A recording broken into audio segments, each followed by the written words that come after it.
오늘 우리가 함께 읽을 하나님의 말씀은 히브리서 10장의 말씀입니다. 히브리서 10장 1절부터 18절까지의 말씀입니다. 히브리서 10장 1절부터 18절까지의 말씀 한 절씩 교독하겠습니다. 율법은 장차올 좋은 일의 그림자일 뿐이요 참 형상이 아니므로 해마다 늘 드리는 같은 제사로는 나오는 자들을 언제나 온전하게 할 수 없느니라.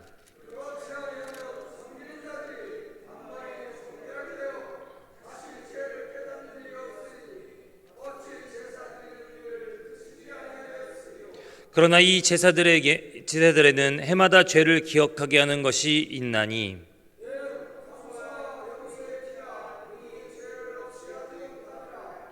그러므로 주께서 세상에 임하실 때에 이르시되 하나님이 제사와 예물을 원하지 아니하시고 오직 나를 위하여 한 몸을 예비하셨도다.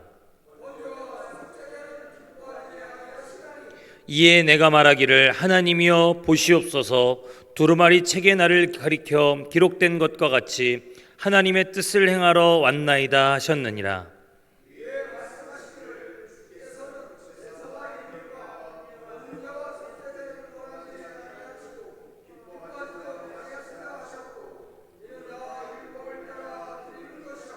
그 후에 말씀하시기를 보시옵소서 내가 하나님의 뜻을 행하러 왔나이다 하셨으니 그 첫째 것을 폐하심은 둘째 것을 세우려 하심이라.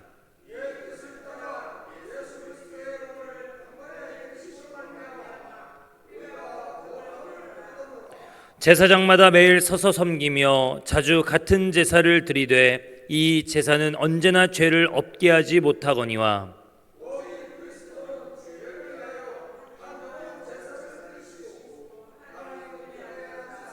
그 후에 자기 원수들을 자기 발등상이 되게 하실 때까지 기다리시나니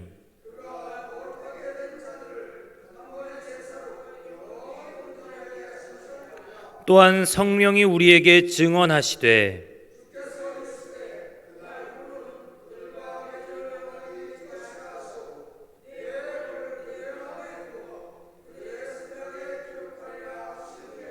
또 그들의 죄와 그들의 불법을 내가 다시 기억하지 아니하리라 하셨으니 이것들을 사하셨은즉 다시 죄를 위하여 제사 드릴 것이 없느니라. 아멘. 우리 성도님들께서 함께 새벽에 읽으시다시피 히브리서는 결코 쉬운 성경만은 아닙니다. 특히 멜기세덱 관련한 이야기부터 오늘 본문에 이르기까지 그리스도의 희생이 가지고 있는 의미를 레위기와 율법에 비추어 보는 이 부분은 이해하기도 참 쉽지 않을 뿐만 아니라 말씀을 준비하는 저도 이 설교를 준비하기가 참 쉽지 않았습니다. 그러나 우리가 다시 한번 정리해 보자면 여러분 구약 시대에는 제사장들이 언제나 같은 날 같은 때에 같은 제사를 드려왔습니다. 그런데 그 제사로는 늘 불완전했다라고 하는 것이죠.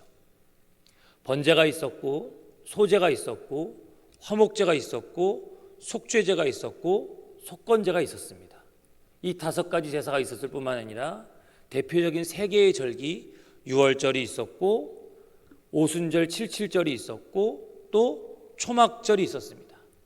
이런 같은 날 같은 때에 같은 방법으로 드렸던 이 모든 제사들이 사실은 촘촘하게 1년 단위로 또 일주일 단위로 또 매일 단위로 하나님 앞에 촘촘하게 예배를 드렸지만 그 제사로는 그렇게 촘촘하게 드렸던 제사로도 늘 불완전했다라고 하는 것이죠.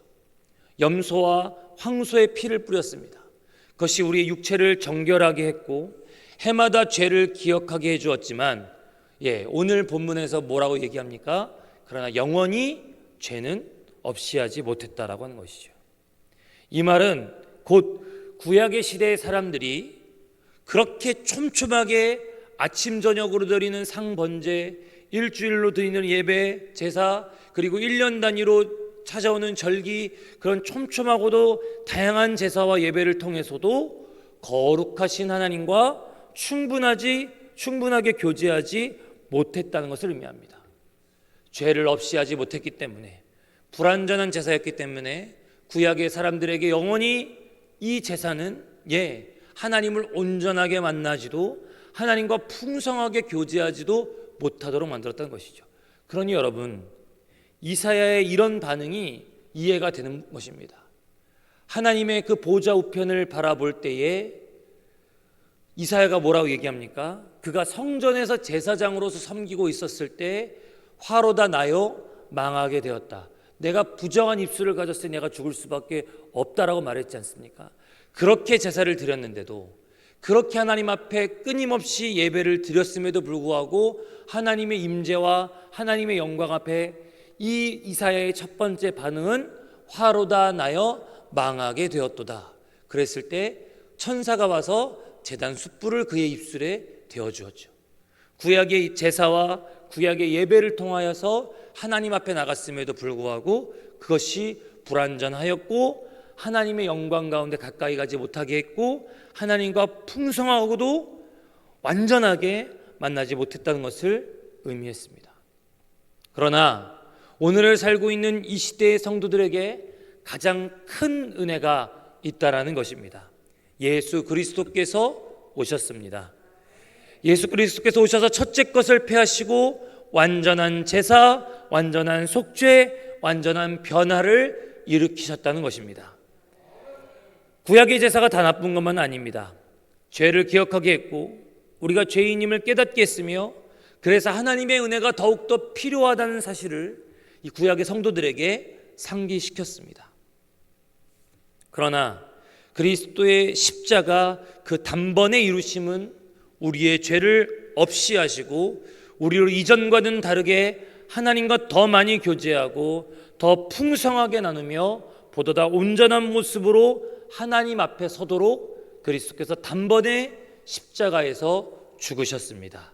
그래서 10절에서도 서둔합니다. 우리 10절의 말씀을 같이 읽겠습니다. 10절입니다. 시작. 이 뜻을 따라 우리가 거룩함을 얻었노라. 아멘. 그리스도의 십자가가 완전한 번제된 줄 믿습니다. 그리스도의 십자가가 완전한 화목제물 되신 줄 믿습니다. 그리스도께서 피 흘리심이 우리를 향한 완전한 속죄제였으며 그리스도께서 십자가에서 당하신 육체적인 모든 고난이 우리를 향한 완전한 속건제 되셨음을 믿습니다.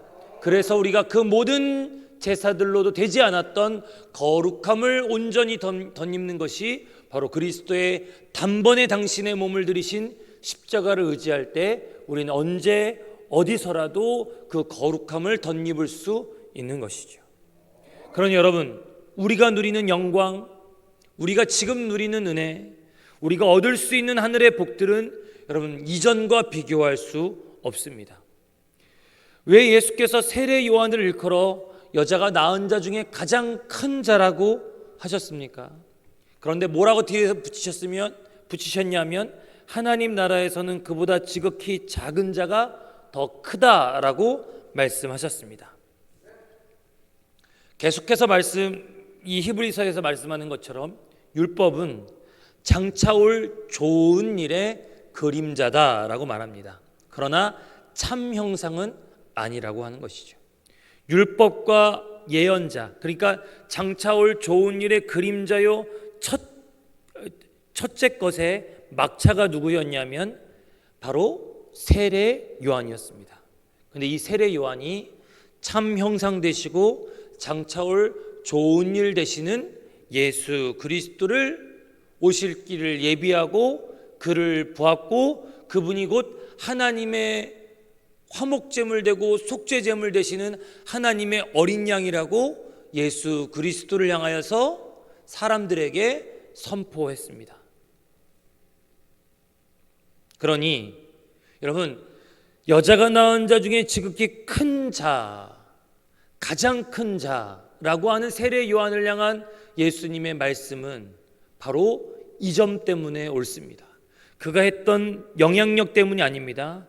그가 얼마나 많은 사람들을 구원했는지도 아닙니다. 그가 소유한 영성 때문도 아닙니다. 그것 때문에 자신의 어떠함, 세례 요한의 어떠함 때문에 여자가 낳은 자 중에 가장 큰 자가 되는 것이 아니라 율법과 예언자의 막차로서 참 형상 되시고 장차올 좋은 일을 되시는 예수 그리스도를 봤기 때문에, 그분의 오실 길을 예비했기 때문에, 그분을 지명하여 하나님의 어린 양이라고 했기 때문에 세례 요한이 큰 자가 되는 것이죠.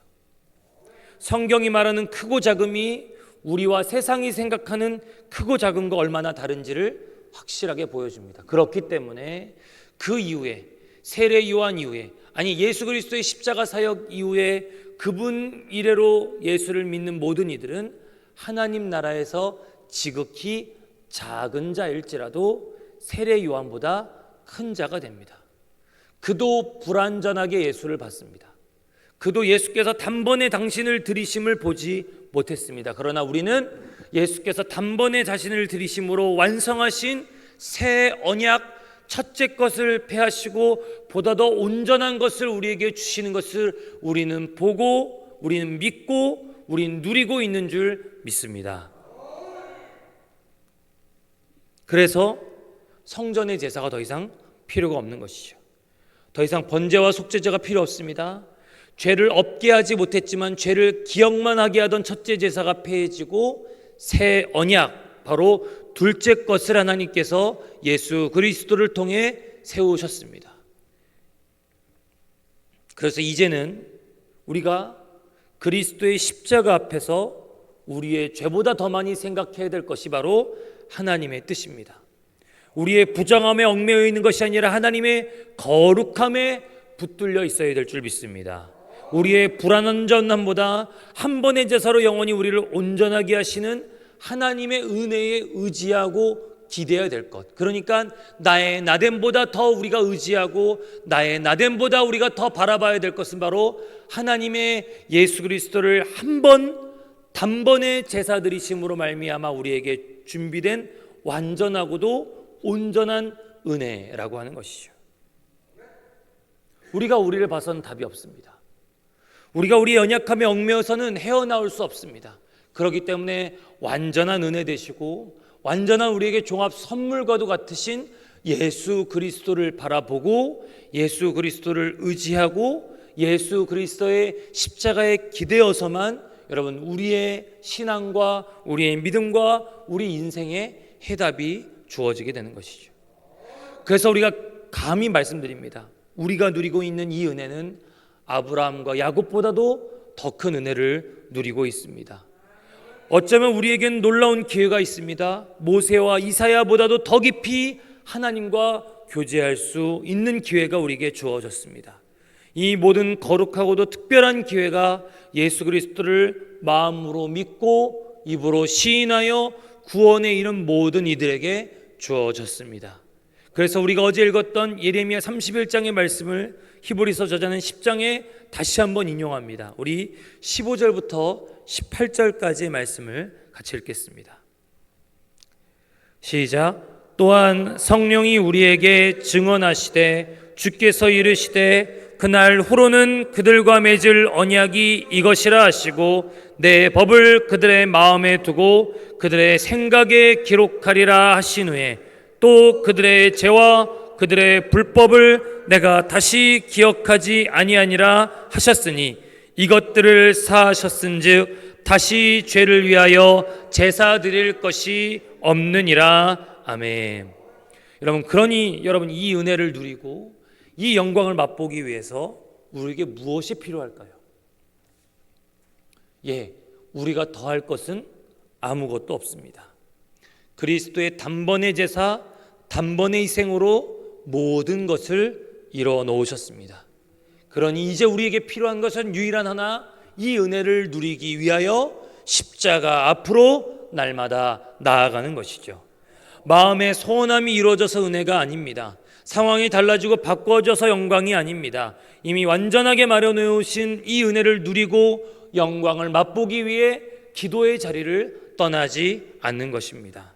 말씀 앞에서 떠나지 않는 것입니다. 십자가를 떠나지 않는 것입니다.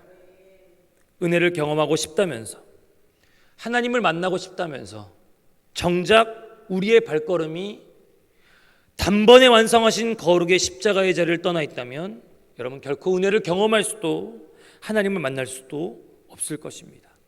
우리를 위하여 예비해 두신 하나님의 그 모든 계획들을 신뢰한다면 사람을 찾고 방법을 찾고 새로운 아이디어를 찾는 자리로 급하게 가던 우리의 발걸음을 멈추고 다시 하나님께로 돌아와야만 합니다. 믿는 이들에게 다른 것이 불신앙이 아닙니다. 하나님 외에 다른 방법을 찾는 것, 하나님 외에 다른 곳을 찾아가는 것, 하나님이 마련하신 이 완전한 은혜와 영광에 다른 은혜와 영광을 찾는 모든 것이 여러분 성경에서 벗어난 불신앙이요 믿는 이들의 그릇된 우상 숭배인 것이죠. 그래서 히브리서 저자는 이 단번에 완성하신 그리스도의 희생, 그리스도의 자기 몸을 들이신 영원한 제사를 설명하며 이렇게 권면합니다. 우리 19절과 20절의 말씀을 같이 읽겠습니다. 19절과 20절입니다. 시작. 그러므로 형제들아 우리가 예수의 피를 힘입어 성소에 들어갈 담력을 얻었나니 그 길은 우리를 위하여 휘장 가운데로 열어놓으신 새로운 살 길이요 휘장은 곧 그의 육체니라. 아멘. 우리의 중심을 온전히 변화시키시고 우리의 시간표를 변화시키시고 그리하여 진정 우리가 소망할 것을 변화시키신 하나님을 의지하기 위하여 십자가 앞으로 나아가는 새벽 예배자들 되시기를 소망합니다. 다시는 제사 드릴 것도 없이 완성하신 은혜와 영광을 맛보기 위하여 우리의 성소로 담대히 나아가시는 새벽 예배자들 되시기를 소망합니다. 그리하여 이 땅 가운데 진정 살아계신 하나님을 온전히 섬기며 다시 오실 예수를 온전히 바라고 기다리는 종말론적인 소망의 사람들로 이 새벽 승리하시게 되기를 주님의 이름으로 축복합니다.